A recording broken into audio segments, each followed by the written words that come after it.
Ontem, nós conversamos aqui com o deputado da oposição, que conversou conosco sobre a Comissão Parlamentar de Inquérito da merenda, né, na Assembleia Legislativa de São Paulo. E ele falou dos deputados, falou de assessores, falou da Secretaria de Educação, né, e hoje nós convidamos o outro lado, propositadamente. Por quê? Para você ver duas opiniões e você formar sua própria opinião. Nós não queremos formar nada, a gente quer que você forme. Hoje, o deputado Marcos Zerbini, do PSDB, está aqui conosco. Ele que é presidente da CPI. Deputado, boa noite, obrigado pela gentileza. Boa noite. Bem-vindo. Heródoto. Obrigado pelo convite. Secretário, como é que está rolando, né, na visão do seu partido PSDB, essa CPI lá na Assembleia? Eu acho que está caminhando para tentar apurar os fatos, né? Nós ouvimos, nesse tempo todo da CPI, já 36 pessoas, 37 depoimentos, porque um veio duas vezes, e se levantou uma série de informações. Informações que levam a algumas conclusões. Por exemplo? A primeira é que realmente a COAF não era uma cooperativa, era uma organização criminosa, sem dúvida nenhuma. Não era cooperativa, então? Não, ela era uma estava mascarada como cooperativa? Mascarada como cooperativa para, na verdade, de uma certa forma, conseguir dinheiro público de uma forma inadequada, isso sem dúvida nenhuma. E a segunda é que realmente tem pessoas envolvidas. Por exemplo, existem provas do envolvimento de 2 funcionários da Assembleia Legislativa. Isso é muito evidente. E também foi comprovado que houve erros. Aí eu não posso dizer que houve culpa, mas houve erros de alguns funcionários da Secretaria de Educação em alguns procedimentos da Secretaria e, inclusive, a ideia do relatório é apontar para que se faça uma investigação mais efetiva se houve ou não dolo, se houve ou não intenção. Sim. Então, se apontou uma série de irregularidades e essas informações vão constar no relatório e vão ser mandadas para os órgãos que fazem a apuração mais adequada e propõe a punição. Por exemplo, o Ministério Público... Sem dúvida, vai para o Ministério Público.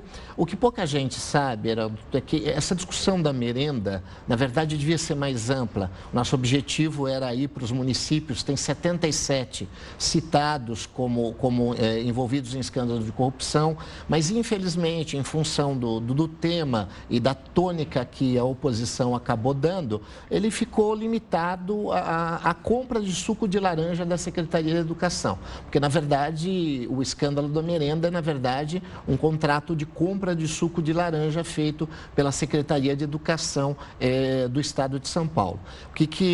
Existe uma lei federal que diz o seguinte: os municípios e estados que comprarem até 30% da merenda do pequeno produtor agrícola e, portanto, podendo pagar um preço maior, essa lei dá essa possibilidade, eles recebem esse recurso do governo federal. Então, não sai do caixa do Estado nem das prefeituras. O que o Estado fez?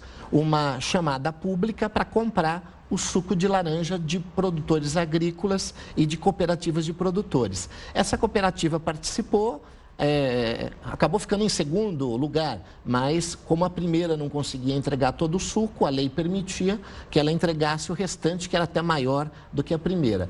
O que ela fez? Ao invés de entregar o suco do pequeno produtor e por um preço maior, porque a lei possibilita isso para ajudar a agricultura familiar, ela usou o DAP, que é uma espécie de registro dos pequenos produtores, juntou...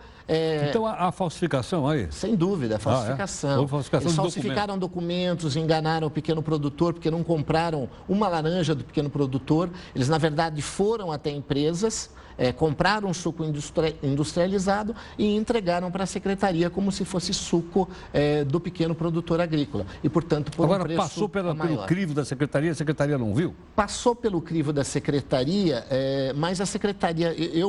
Nós tivemos acesso aos documentos. Eles têm, por exemplo, um documento do Instituto Adolfo Lutz, atestando que o suco era de boa qualidade. E você vê, ele parece perfeito. E é um instituto que tem credibilidade, né? Sim, parece perfeito. Claro. Só que depois foi consultado, através da CPI, o Instituto, e o Instituto diz, não, esse laudo é falso. O laudo era falso? Ele nunca Mas foi olha emitido. que coisa. Quer dizer, fraudaram também o Instituto? Fraudaram laudo, deram declarações que eram mentirosas, que eram falsas. Porque qual é a ideia da lei federal? E ela é justa.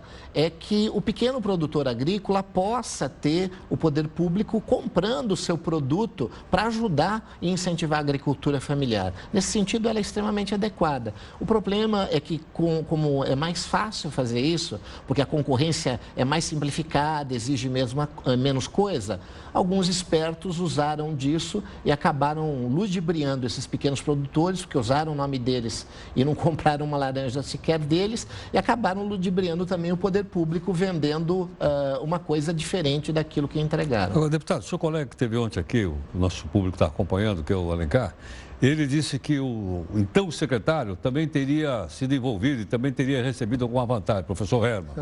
Procede, não procede? Qual é a sua versão sobre isso? Não procede, de forma nenhuma. Quem conhece o professor Herman sabe que ele seria incapaz de fazer qualquer coisa nesse sentido. Mas nós até conversamos com ele vai até a CPI para esclarecer, para ficar à disposição.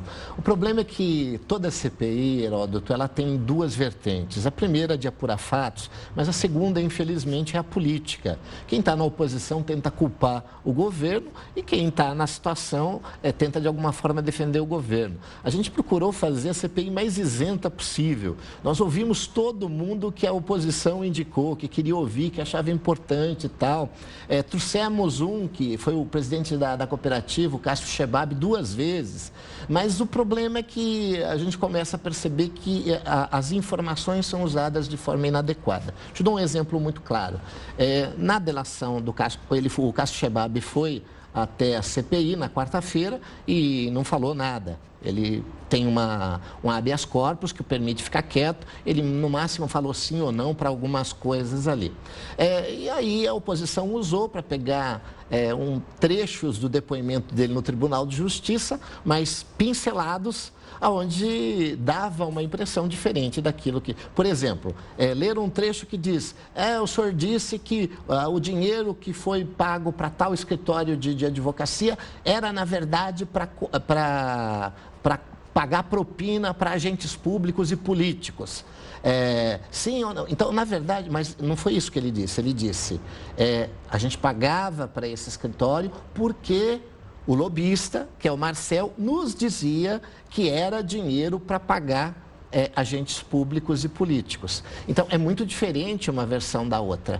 Então, quando você pincela algumas informações fora do contexto, você acaba deturpando o sentido daquela coisa. Por exemplo, querem trazer lá o pai desse lobista, que foi um ex-presidente da Assembleia Legislativa, sim, o Leonel Júlio, famoso, me lembro dele. Aliás, famoso caso das calcinhas, eu me lembro aquela bem, coisa absurda. Exatamente. Agora, com todo respeito, o Leonel Júlio já há 10 anos não está bem. Ele tem 81 anos agora e já há 10 anos ele não consegue articular o raciocínio. Se o senhor pega o depoimento dele no tribunal, ele não fala coisa com coisa.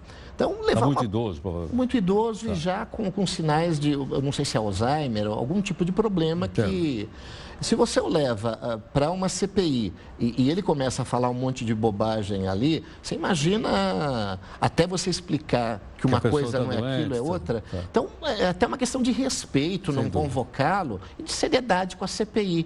Então, as coisas não podem ser usadas dessa forma. Nós queremos apurar todo mundo que eles pediram, que era relevante, a gente chamou, foi ouvido, foi questionado horas e horas, e os fatos estão apontando alguns culpados, sem dúvida nenhuma. Deputado, a gente vai continuar a nossa conversa, queria que o senhor ficasse mais um instante aqui conosco, tudo bem?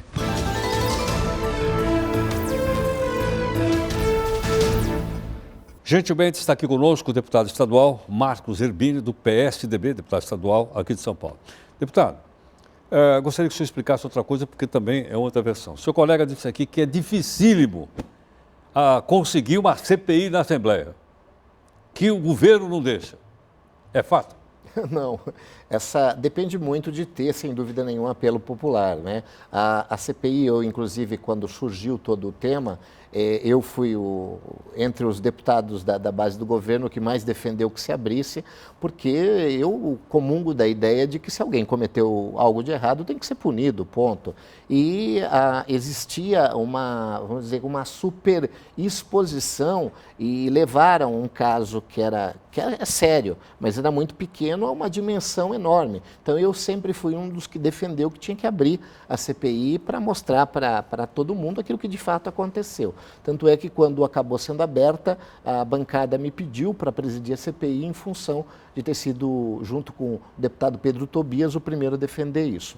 Então, depende desse aspecto, se tem fato concreto, se tem um apelo popular grande. Porque o grande problema, Heródoto, é que as CPIs, elas são sempre assim. A situação não quer abrir, a oposição quer abrir. Porque elas são muito mais usadas para fazer política do que para apurar fatos. Essa argumentação que você está usando, isso é do PSDB. Já ouviu o pessoal do PT usar a mesma argumentação quando estava no governo federal? Pois é, mas é verdade. Quer dizer, quem está no governo não quer saber de CPI. Exatamente, exatamente. Quem está no governo não quer CPI. Quem está na oposição quer CPI, porque é uma forma de dar imprensa, Claro. E é ruim isso, porque eu acho que a CPI deveria existir, mas ela precisava ter uma conotação menos política e mais de apuração de fatos, né? Então, esse é o grande problema. Mas aí é uma coisa, É uma coisa da ingovernável, política. né? É uma coisa da política. Porque ela pode tomar um rumo, pode tomar outro. Pois é, mas é uma pena. Na verdade, eu acho que o grande problema, Heródoto, a gente está assistindo esses escândalos no país todo, é que a política precisa cada vez mais ser usada para a construção do bem comum, né? Infelizmente, muita gente... Está mal o negócio aí? Está muito ruim. Tem muita gente que entra na política para se beneficiar, para ter algum tipo de vantagem. E esse não é o verdadeiro papel, né? O verdadeiro papel da política é gente querendo se colocar a serviço da construção do bem comum. Então, ou a gente resgata o verdadeiro valor da política, a verdadeira origem dela, ou você não Nós consegue. fizemos um ranking aqui de credibilidade, a última está embaixo dos políticos. Condenado, você disse. O ranking, sim, de dizer que a população confia. É verdade. Começa no Exército, na Igreja Católica, depois e lá embaixo estão os políticos. É verdade. Porque, infelizmente, os exemplos que a gente tem são muito ruins. Entendo. A gente espera que com esse evento, sem dúvida nenhuma, o evento agora dessa Operação Lava Jato, ela traz um novo momento político no país. E as pessoas acompanhando mais de perto. Sem dúvida nenhuma. Deputado, muito obrigado, viu? Eu pela que agradeço, participação. Renato. Muito grato. Abraço. Muito obrigado.